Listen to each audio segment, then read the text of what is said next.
জয় গুরু বন্ধুরা, good morning. তো এই সকালে আমি ঠাকুরের নাম নিয়ে ভিডিওটা শুরু করলাম। তো এই তোমরা আমি কী রান্না করি তো তোমরা দেখতে থাকো। মাছের ঝোল রান্না করবো, মাছটা একটু ভেজে নিই হালকা করে। মাছটি হালকা ভাজা হয়ে গেছে, এখন নামিয়ে ফেলবো।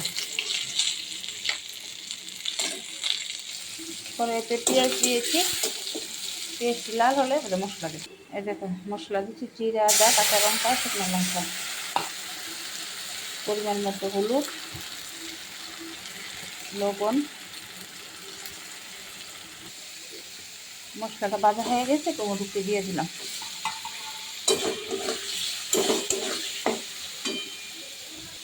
এই দেখো কতগুলো মাছের তেল রয়ে গিয়েছে, একটু দিয়ে দিলাম।